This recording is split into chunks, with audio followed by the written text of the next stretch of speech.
Assalamualaikum warahmatullahi wabarakatuh. Perkenalkan, nama saya Rizalul Aziz dari Fakultas Ekonomi Prodi Manajemen Universitas Islam Malang. Nah, saya di sini akan menjelaskan tentang ekonomi Islam. Yang pertama kita membahas tentang pengertian ekonomi Islam. Pengertian ekonomi Islam.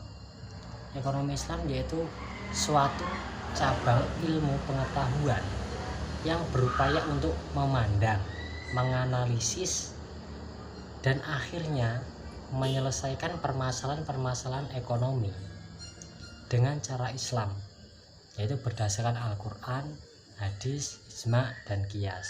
Nah, di sini menurut Monzer Haf dalam bukunya The Islamic Economy menjelaskan bahwa ekonomi Islam adalah bagian dari ilmu-ilmu ekonomi yang bersifat interdisipliner.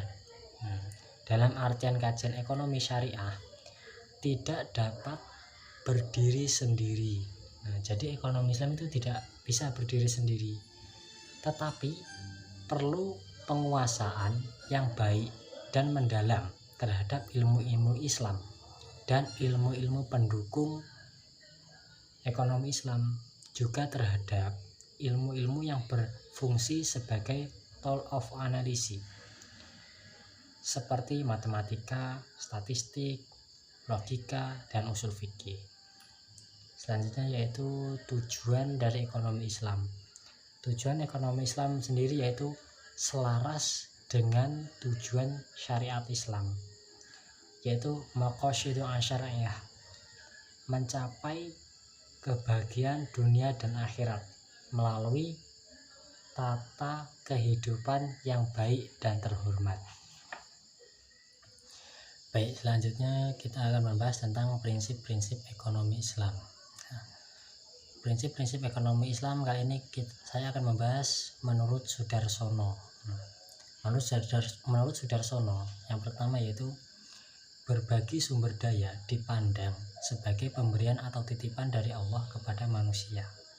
Nah, jadi menurut Sudarsono ini sumber daya itu datanya dari Allah, pemberian dari Allah, dan hanya titipan dari Allah untuk manusia. Jadi tidak kekal selamanya untuk manusia, itu tidak, itu hanya titipan.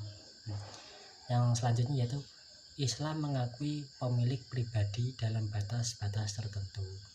Yang ketiga, kekuatan penggerak utama ekonomi syariah adalah dengan kerjasama. Yang keempat, ekonomi syariah menolak terjadinya akumulasi kekayaan yang dikuasai oleh segelintir orang saja. Nah, jadi kita itu harus berbagi kepada sesama.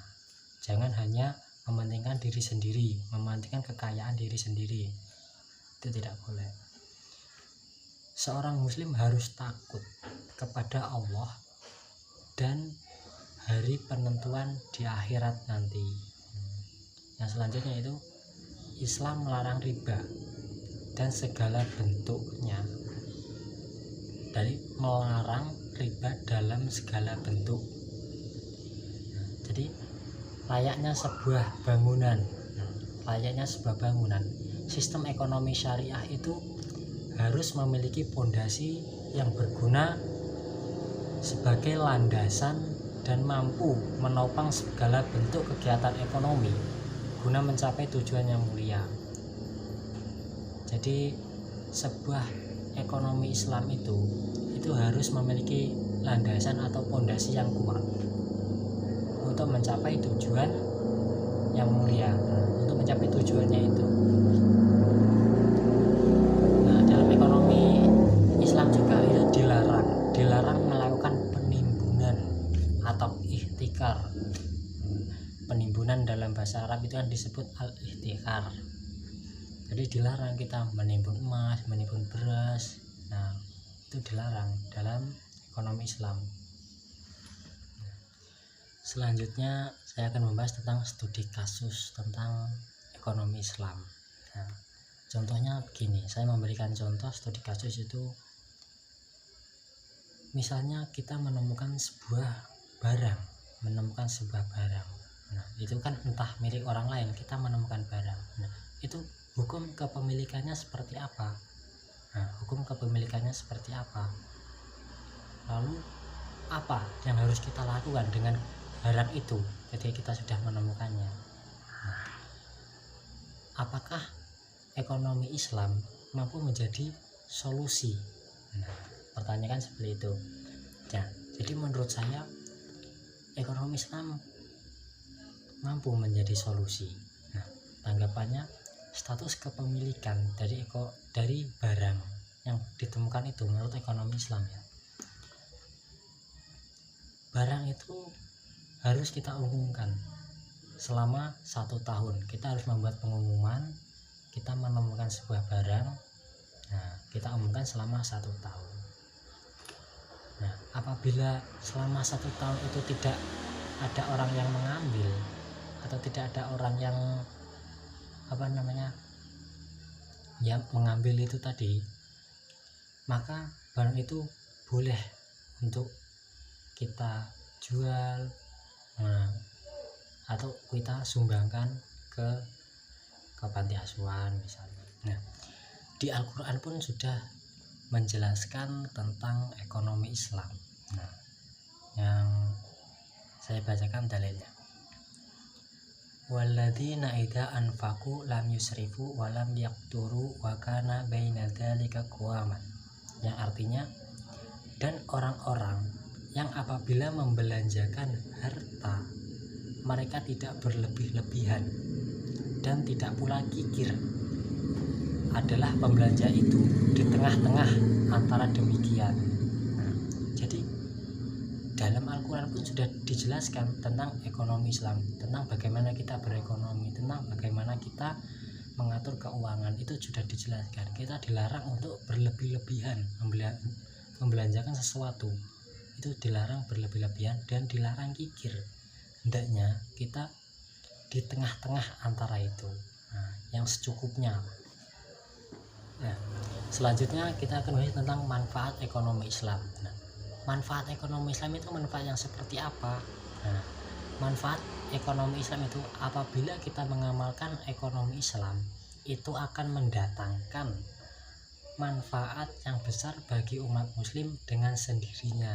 Nah, itu manfaat ekonomi Islam. Misalnya yaitu mewujudkan integritas seorang muslim yang kafah, sehingga Islamnya tidak lagi setengah-setengah. Apabila ditemukan ada umat muslim yang masih bergelut dan mengamalkan ekonomi konvensional, mau menunjukkan bahwa keislamannya belum kafah. Yang kedua yaitu praktik ekonomi berdasarkan syariat Islam, mengandung nilai ibadah karena telah mengamalkan syariat Allah.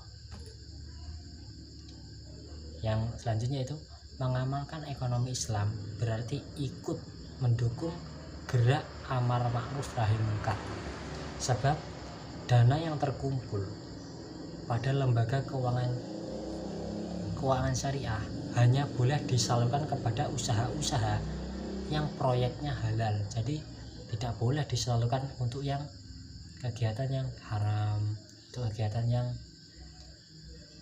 kegiatan yang tidak baik, itu tidak boleh. Baiklah, demikian yang dapat saya sampaikan tentang ekonomi Islam. Cukup sekian dan terima kasih. Assalamualaikum warahmatullahi wabarakatuh.